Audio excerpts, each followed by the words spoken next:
Bonjour à vous.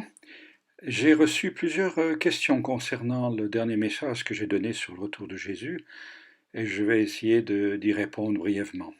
Voilà, je ne prétends pas faire le tour de toute la question chaque fois, mais de répondre simplement et rapidement. Je vous souhaite bien du plaisir à écouter ces quelques questions et réponses. Le retour de Jésus, une image ou une réalité?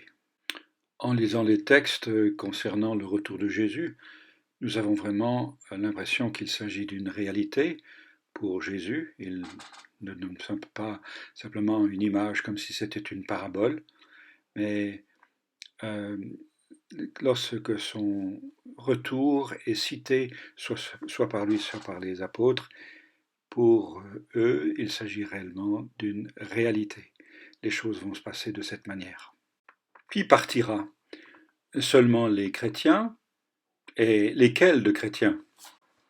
Alors ceux qui seront enlevés, qui partiront avec le Seigneur, ce sont les chrétiens. Et qui sont les vrais chrétiens? Ah, grande question. Il s'agit de tous ceux qui ont accepté l'amour de Dieu, peu importe le nom qu'ils portent, la dénomination, le groupe d'église auquel ils appartiennent. Je crois que là, il faut que nous sortions de notre étroitesse d'esprit et que nous voyions beaucoup plus large. Il s'agit de tous ceux et celles qui acceptent la grâce de Dieu. Qu'arrivera-t-il à ceux qui sont morts incinérés, dévorés par des bêtes ou noyés en mer?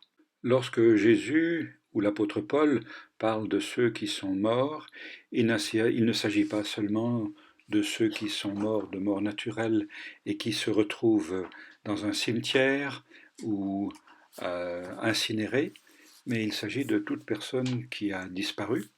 Le corps peut avoir été brûlé, dévoré par des bêtes ou disparu en mer.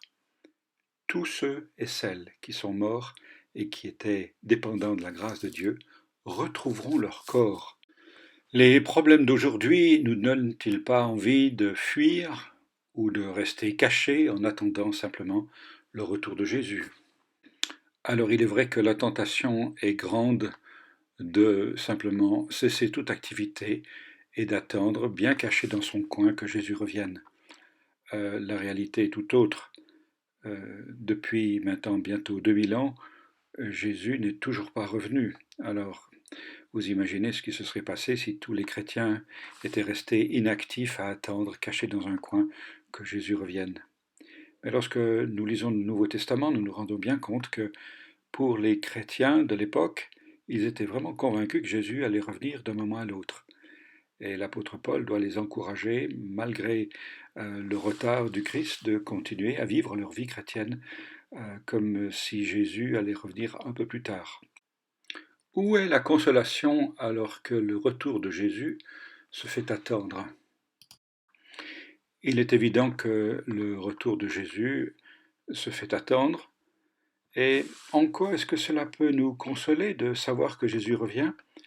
Il me semble pour celui, celle qui passe par des moments d'épreuve, de savoir que Jésus peut d'un moment à l'autre venir le chercher, soit en le reprenant par la mort, soit simplement en revenant le chercher avec tous ceux et celles qui croient en lui.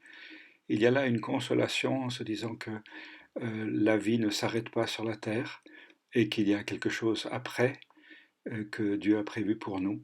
Et c'est un endroit de bonheur qui nous est réservé. Alors que faire en attendant? Ne plus s'engager, ne plus rien faire ou continuer ses activités? La réponse semble bien simple. Nous devons nous engager. Nous devons être actifs et chercher par tous les moyens à faire du bien autour de nous.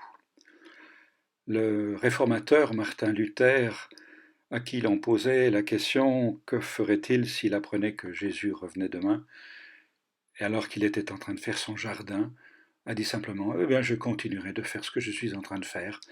Je continuerai de faire mon jardin. » Voilà, c'est tout simple.